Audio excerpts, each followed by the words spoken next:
video Saidoo har'a akkam garaa akka nama nyaatu argitanitti garuu akkaataan itti video inni of waraabee waan inni haasa'u hundi isaayyuu hoodiyaas baabbaal garaa nama booressaa namatti dhagahama baay'ee jechuudha.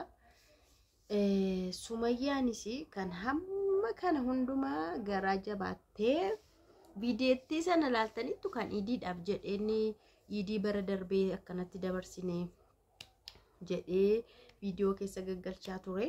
Achirraa maaltu ilaalama seetanii Sumayyaan hammam akka isa jaallattu hamman isa jaalladhuun isa jibbee nama jedhu dhageessanii beektanii isheen ma hamman jaalladhuun jibbee bakka yoo namni siin jedhe dhuguma namni sun sitti deebi'ee siin jaallatu hamman si jaalladhuun si jibbe hamman ishee jaalladhu ishee jibbe hamman isa jaalladhuun isa jibbe yoo jedhame baay'ee siireesiidha jechuudha dubbichi. Nagaa waaqayyoon dhufa keessanii faa baay'eetu kabajamtoota hordoftoota akkam jirtu nagaa keessanii ani baay'ee nagaa koo galataa ta'u baga jiraattan magaarra keessanii darbaa jiraadhaa isiniin jedha. Like gochuun dagatiina I love you I miss you fayyoo jaalala hordoftoota kiyya.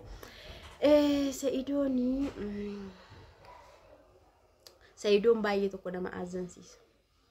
Yaa jechuun wanti balleessameera wanti ta'es ta'eera. Garuu ammatti garuu baay'ee nama azzansiisa jechuudha. Nama azzansiisa jechuun maal jechuudha afaan Oromoo nama mararra jechuudha nama gaddisiisa jechuudha yaa nama gaddisiisa haala inni keessa jiru waan inni haasa'u. Sumayyaan illee maaliif garaa jabaatte yoo jettanii hamma isa jaallattu isa dhabde garaan shiqat jedhee cita garaa qaxaxiin dhagaanii jedhe malee maa Sumayyaan silaa qaata itti araaramti qaata dhiifama gootiif qaata kottu jettiin qaata bira dhaqiti isheen garuu garaan ishee citee bakka humaa isheen godhu waan ta'eef osoo inni waan barbaade godhe iyyuu isheen garaa kutatteetti dhugaa dubbachuudha. Na yeroo tokko akkasitti nama mudachuu danda'a waan itti salphaadha itti amma Saidoon yeroo sanatti yeroo ayyuun akkas taatee bara kiinaa manxirqishee hinduuti sababii kotti duuti jedhanii easy way salphisee ilaaleetu ayyuu nan baraaraa sabooda Sumayyaa immoo nan amansiisa yaada jedhuun malee inni dubbateera bara hamma kana gaa asgaa jedhee yaadeen beeku ani jireenya kun dhaba jedheen beeku already amma gaalli keenya diigameera jechaadha. Ana maarifa naggeeffadhe afaan Oromoo naggeeffanne video jechuudha. YouTubein isaa lama waan ta'eef isa tokko dura dhufee narra buuna suma jalqabee bakka. Indaa baay'ee nama gaddisiisa.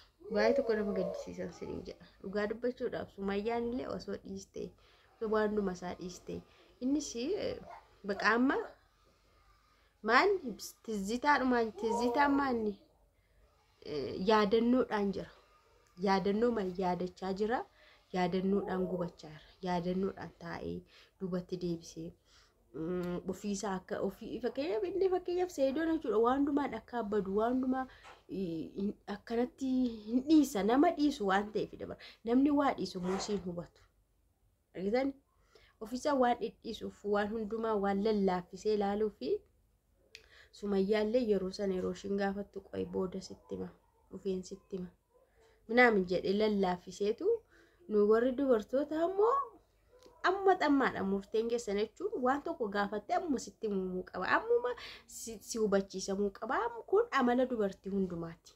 Ta'us garuu wanta akka niitii jedhamtu niitiin tokko ton beekin haadha manaa tokko ton beekin haati manaa tokko irratti fuudhamte waan hamma dubbidaa hamma kana gahuu qoysuu ta'ee sittima dhufeen sittima qoy tara gaagga'i namaan hin jedhamu. Saidoon garuu waan ofiisaa waan hundumaa laaffisee salphisee ilaaluuf jedheetu Sumayyaa birattis laaffisee malaale salphisee malaale malee inni tuffatee miti baay'ee amala isaa kunuun amma irratti barreemti ayyuu waa barbaadde balleessaa oolte inni hin kolfa ilkaan namaa cabeefaa hin kolfa bakka si yaalsisadha hin kolfa waan barbaade hin kolfa kanachuun bakka hin dhiisa nama dhiisudha nama dubbii laaffisee ilaaluudha. Egaa Sumayyaallee wanta akkanatti jabeessee garaa ishee kutee tokkoffaan araasii taatee jirti ji'a lamadha araasummaa kanaan osoo jirtu miira araasii taatee jirti. Yeroo kanatti immoo yeroo ammas illee kunuunsa fa'aa barbaaddu waan tokko barbaaddu waan ta'eef yeroo sanatti immoo dubbii akkanaatti fidanii dubbii haadha manaa lammaffaa yeroo itti dhufu baay'ee hin cabdi achi garaa kutachaa deemte jechuudha. Suuta waan hunduu isaanii immoo paabilikiidha. Tokkoffaa wanti Sumayyaa garaa kutee waan hunduu paabilikii ta'eetudha kan hojjetamaa ture. Asii iddoon deemanii paabilikiidha, qubeellaan gaafa godhame paabilikiidha, bashannanni isaanii uffata filachuun, veelloo godhachuun, shunkurtii hamma maal bituutti isheen waan hundumaa kana ilaaltee too aartuu booda garaa kutattee jechuudha. Kanaaf amma Seeyidoodha deebistu humaanatti hin fakkaatu jettee ansin amanu jettee otoo an barbaadde goote ansin amanu jettee. Kanaaf isheen amma akkanatti garaan shicitee jabaatte malee hamtuu taatee miti dhugaa dubbachuudhaaf yoo teessanii taa'ametti xiinxalanii yoo xiinxalaa baanii koo waan baay'ee bira ga'u baay'ee xiinxalaa siyaasaa xiinxalaa maalinnaadhaan bira taa'ee xiinxalee daa offoree dubbii bas akkanuma yoo itti teessanii ilaaltanii dhimmi isaanii kuni dhugumatti Sumayyaan hamtuu taatee yookaas gara jabeetti taatee osoo hin taane garaa shiccite. Amma Seeyidoo yeroo akkas mirir jedhee bakka yaaddoo keessa galee yaadannoo duriitiin achas dhufu hunduma keenyayyuu baay'ee nutti dhaga'ama nama waan taaneef namni kamuu itti dhaga'ama hin gadda kan boosu jira kan baay'ee garaansaa laafu immoo kan boosu jira isa laalee jechuudha. Garuu immoo amma Sumayyaatti murteessuufis haala achas dhufe kana yoo gadi fageessine ilaalle Sumayyaanii ilaalte garaanshi suuta citaa dhufe as ga'e amma shishiin jettuuf isa ofiishi gubatte sanarra humaatti mul'atu jechuudha. Kanaaf garaa jabaatte. Kanaaf hamma kana lafa waliin ga'u guyyaa tokko keessaa guyyaa tokko bakka dhiifaman si godha kottu ijoollee kee ilaali jechuu kan afaanshii dadhabee garaa shiccite. Inni garuu waan gara laafessa ta'eef namni akka kooti se'e. Dhageessaniitu waan gara laafessa ta'eef namnis akka kooti yookaan Sumayyaanis akka koo hin dhiistii jedheetu yaade ture. Inni ayyuun barakiinaa dhuga nan du'a yeroo jettu du'uun qabdu sababii kottee ba'aa kana fuudhee ofirra kaa'e miti. Isheen illee akkanumatti na hubatti se'e.